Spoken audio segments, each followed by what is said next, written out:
নমস্কাৰ তোমালোক সকলোকে পাইথাগোৰাছ ক্লাছলৈ স্বাগতম জনাইছো আমি তোমালোকৰ ফাৰ্স্ট চেপ্টাৰ সলিউশন পঢ়ি আছিলো হয়নে বাৰু আগৰ ক্লাছত আমি কি কি ডিসকাস কৰিছিলো এটো মেটাৰৰ কেমিক্যাল ক্লাসিফিকেশন মিক্সচাৰ আৰু পিওৰ সাবস্টেন্স মিক্সচাৰৰ দুটা টাইপ আছিল হোমোজেনিয়াছ আৰু হেটেৰোজেনিয়াছ মনত আছে নাই বাৰু এখিনি তোমালোকৰ ক্লাস 11 ৰ বস্তুই হয় আমি জাস্ট এবাৰ পঢ়ি দিলো হয় নহয় আৰু লাষ্টত আমি কি পালো এই হোমোজেনিয়াছ মিক্সচাৰ খিনিয়ে কি হৈছে সলিউশন হোমোজেনিয়াছ মিক্সচাৰৰ এক্সাম্পল কি আছিল homogeneous mixture example মনত আছে নাই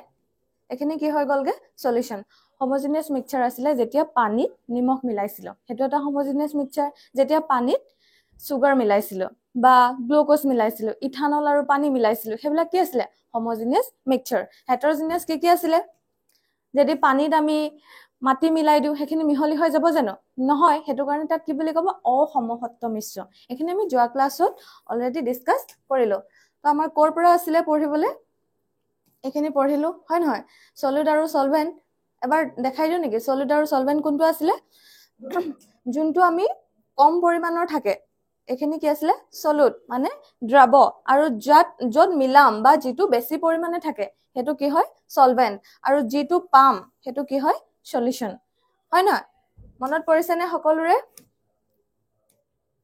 তো এখিনি পঢ়িলো হয় না আজি আছে আমাৰ কনসেন্ট্ৰেশন টাৰ্ম এতিয়া কনসেন্ট্ৰেশন মানেনো কি কনসেন্ট্ৰেশন মানে হৈছে একদম ইজি কে মই ঘৰুৱা ভাষাত বুজাইছো ঠিক আছে তোমালোকে কেতিয়াবা মাক কোৱা নাই মা আজি ডালিত নিমখ চুকা হল কোৱা নে কেতিয়াবা কোৱা নাই মা আজি মাংসত নিমখে নিদিলা কোৱা নাই এতিয়া নিমখ হল বা নিমখ নহলে বা নিমখ বেছি হল মানে কি হেতুৱে কনসেন্ট্ৰেশন নিমখৰ পৰিমাণ যদি বেছি হৈছে তেতিয়া হলে তাৰ গাঢ়তা বেছি হৈছে এতিয়া চাবা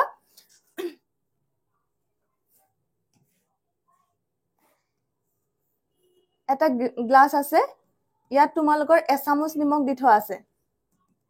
হল আৰু ইয়াত আছে তোমালোকৰ 3 চামুচ দি থোৱা আছে বৰ ধুনীয়া চামুচ দে নাহাহিবা আৰু 3 চামুচ দিয়া আছে ইয়াত গাঢ়তা কত বেছি হ'ব obviously যত 3টা চামুচ দিয়া আছে তাতে কনসেন্ট্ৰেশনৰ পৰিমাণ বেছি বুজি পালা সকলোৱে হেতুৱে হৈছে কনসেন্ট্রেশন এতিয়া কনসেন্ট্রেশন জুখা কিছুমান টার্ম আছে কি আছে আমি এখিনি পঢ়িম এতিয়া মাস পার্সেন্টেজ মানে কি the mass percentage of a component of a solution is defined as কেনেকে ডিফাইন কৰে mass of the component in the solution divided by total mass of the solution চাবা এখিনি সলিউশনৰ ক্ষেত্ৰত হয় কিন্তু সলিউশন আমাক সলিউট বা সলভেন্ট বুলি কোৱা নাই হ'ব দ্ৰৱ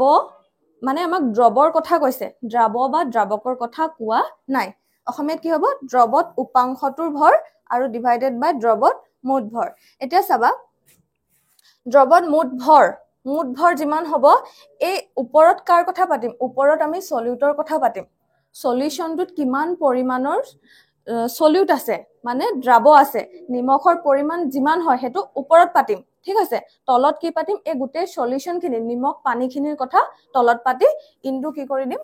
ইনটু 100 কিয় পূৰণ কৰিলো কাৰণ আমাক কি সুধিছে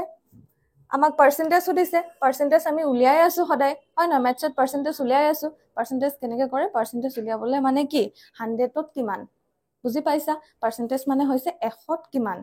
হ'ব এটো ফৰ্মুলা বুজি পাইছা নে নাই জনাব নাপাহৰিবা ইয়াত কিছুমান ম্যাথছো আছে মই তোমালোকক ম্যাথছ খিনি প্যাৰালালি কৰাই যাম এটো তোমালোকৰ এক্সাম্পল ঠিক আছে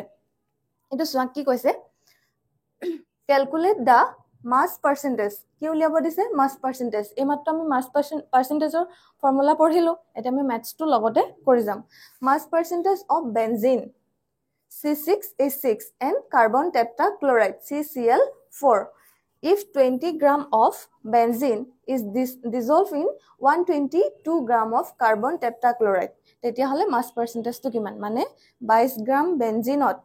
122 গ্রাম এটো গ্রাম হ'ব লাগিছিল গ্রাম কার্বন টেট্ৰাক্লোৰাইড দ্ৰৱীভূত হৈ থাকিলে দ্ৰৱটোত থকা বেনজিন আৰু কাৰ্বন টেট্ৰাক্লোৰাইডৰ ভৰ শতাংশ নিৰ্ণয় কৰা এতিয়া ভৰ শতাংশ কেনেকে কৰিছে সূত্ৰটো কি আছিল তলত কি পাতিম সলিউশনটোৰ মাস হয় নহয় সলিউশনটোৰ মাস আছিল নাই ওপৰত কাৰ আছিল সলিউটৰ মাসটো আছিল আৰু ইনটু কি আছিল 100 এতিয়া চোৱা solution of mass total solution total mass of solution বুলি ক'ব পাৰা টোটেল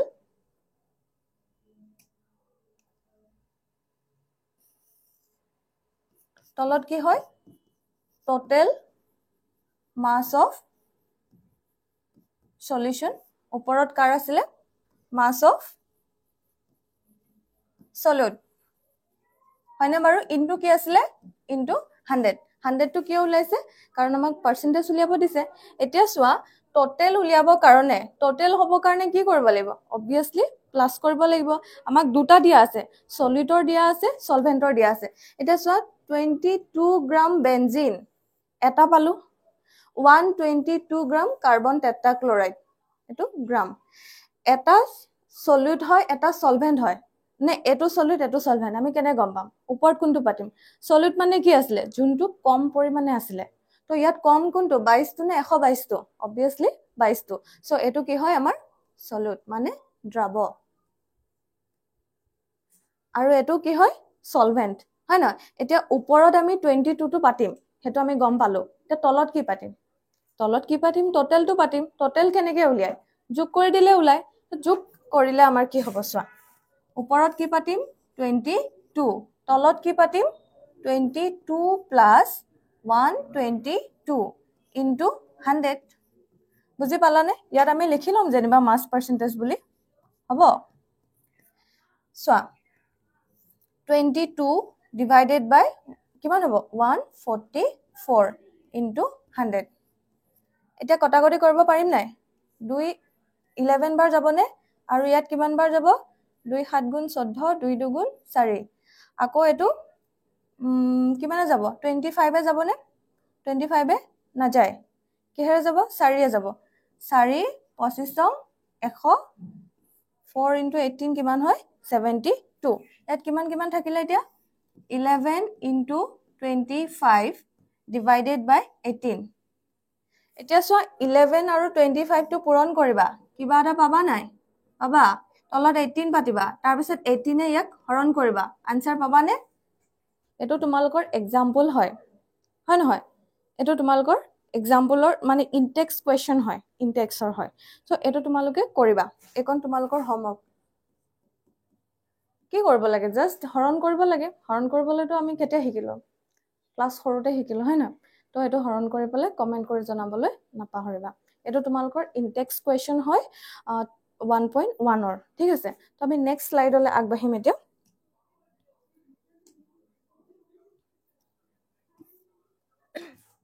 এতিয়া সব মল ফ্ৰেকশন মানে কি এখিনিও কি হয় কনসেন্ট্ৰেশন টাৰ্মে হয় ঠিক আছে মল ফ্ৰেকশন মানে হৈছে মল ভগ্নাংশ commonly used symbol mole fraction এটো x নহয় হা এটো যায় অকমান এনেকে লিখে যায় কেনেকে উলিয়াই number of moles of the component divided by total number of moles of all the component মানে উপাংশটোৰ মল divided by আটাইবোৰ উপাংশৰ মল কিনো কৈছে মানে মেম বুজা নাই it's okay no problem মে হো না আহা কি কৈছে শুনিম ইয়াত এটা সলিউশন আছে ইয়াত সলিউশন এটা আছে ঠিক আছে ইয়াত আমি কিবা কিবি মিলাই থৈছো সলিউশনত কি কি আছিলে সলিউট মিলাও আৰু সলভেন্ট মিলাও দুটাই হ'ব লাগিব বুলি কথা আছে নেকি তিনটাও মিলাব পাৰো আমি হয় না পানীত আমি নিমখও মিলাব পাৰো চেনিও মিলাব পাৰো লগতে মিলাব পাৰো ঠিক আছে আমি ইয়াত ধৰি ললো নাম্বাৰ অফ ইয়াত আছে সল্ট দিছো NaCl তাৰ পিছতে আছে তোমাৰ নাম্বাৰ অফ গ্লুকোজ আছে C6H12O6 আৰু আছে নাম্বাৰ অফ ওয়াটাৰ তিনটা বস্তু ইয়াত মিলাই থোৱা আছে ঠিক আছে এতিয়া মল ফ্ৰেকশন কেনেকে ওলাই মল ফ্ৰেকশন কেনেকে ওলাব যদিহে আমি ধৰি ললো নাম্বাৰ অফ NaCl মানে কি নিমখ ইয়াত কিমান মল দিয়া আছে ধৰি ললো 10 নাম্বাৰ অফ এটো মলত আহিব দেই মল নাম্বাৰ অফ H2O ঠিক আছে নাম্বাৰ অফ মই ধৰি ললো H2 আছে তোমাৰ 20 নাম্বাৰ অফ C6H12O6 গ্লুকোজ আছে 30 মল ঠিক আছে এতিয়া ইয়াৰ টোটালটো উলিয়াম আমি টোটাল কিমান হ'ব 60 হ'বনে তো 60 টো কত পাতিম তলত পাতিম কাৰণ কি কৈছে তলত আটাইবোৰ উপাংশৰ মুঠ মল সো তলত আমি টোটেলটো পাতিম টোটেল কিমান হ'ব আমাৰ 60 এতিয়া আমাক যাৰ কথা কোৱেশ্চনত সোধে সেইটো কথা আমি ওপৰত পাতিম বুজি পালা যদি আমাক সোধে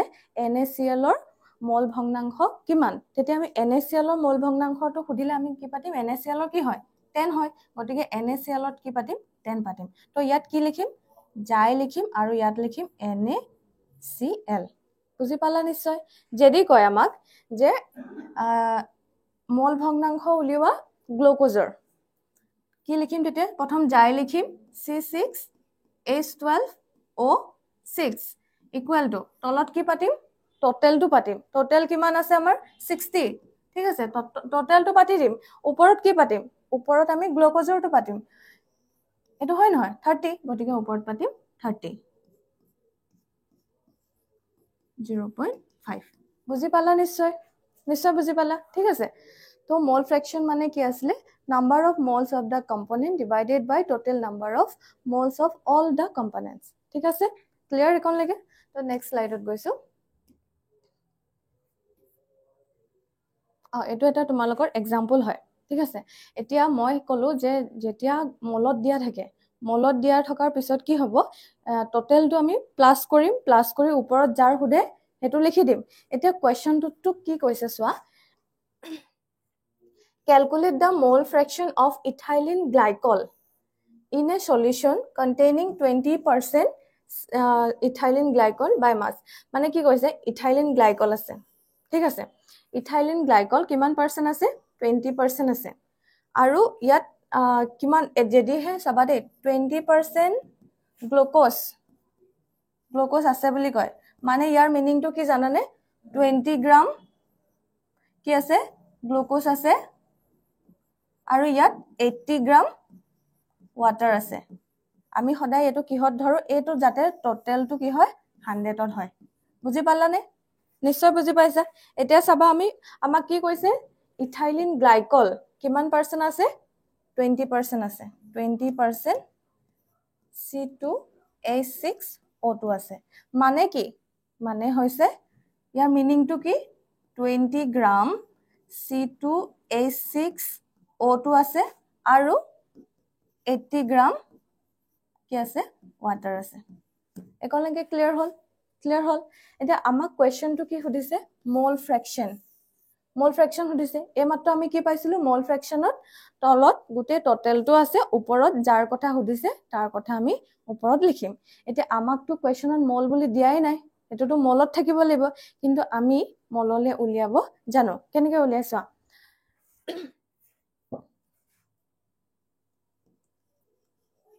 molecular mass উলিয়াব মনত আছে নে বাৰু molecular mass of কাৰুলিয়াম ইথাইলিন গ্লাইকল এটো তোমালোকৰ এক্সাম্পলটো দিয়াই আছে বুকত কিন্তু কেনেকৈ কৰিলে তোমালোকক মই হেতুহে দেখাব বিচাৰিছো ঠিক আছে molecular mass কেনেকৈ উলিয়াইছা কাৰ্বন কেটা আছে দুটা 2 ইনটু কাৰ্বনৰ মাস কিমান 12 এখিনি মনত আছে নাই বাৰু হাইড্ৰোজেন কেটা আছে 6 1 কৰ পৰা আহিলে হাইড্ৰোজেনৰ মাস কিমান 1 দুইটো কৰ পৰা আহিছে এই দুইটো দেখিছানে এই দুইটো পাতিছো হ'ব আৰু অক্সিজেনৰ কিমান 16 কেনেকৈ হৈছে বুজি পাইছা নাই এখিনি ক্লাস 9 ত পঢ়ি আহিছো অলৰেডি হ'ব এটো হ'ব 24 প্লাস 6 প্লাস 32 6 4 10 2 3 4 5 6 62 গ্ৰাম মোল ইনভাৰ্স হয়নে বাৰু বুজি পাইছা এখন কি উলিয়ালো মলিকুলাৰ মাস এটা আমি আমাকটো উলিয়াব দিছে মল ফ্ৰেকশন আমি উলাই আছো মলিকুলাৰ মাস মেম কিয় উলিয়াই আছো মলিকুলাৰ মাস হয়নে কোৱেশ্চন হৈছে নেকি কিয় উলাই আছো চা আমাক নিব লাগিব কোলে মললে নিব লাগিব মললে নিবলে হলে কি আছিল সূত্ৰটো গিভেন মাস ডিভাইডেড বাই মলিকুলাৰ মাস হয়নে এটা গিভেন মাসটো কি যোনটো কোৱেশ্চনত আমাক দিয়া আছে হেতুই গিভেন মাস হয় নহয় এটা চোৱা মললে নিম আমি moles of C2H6O2 কি হয় মই কৈছিলো ওপৰত গিভেন মাসটো কি হয় এটো হয় নহয় এটা আমি উলিয়া ললো নাই মানে ওপৰত লিখিম 20 গ্ৰাম তলত কি লিখিম মলিকুলাৰ মাসটো লিখিম যেটো উলিয়ালো 62 গ্ৰাম মোল ইনভাৰ্স তো এই গ্ৰামটো কটাকটি যাব নাই এতিয়া 20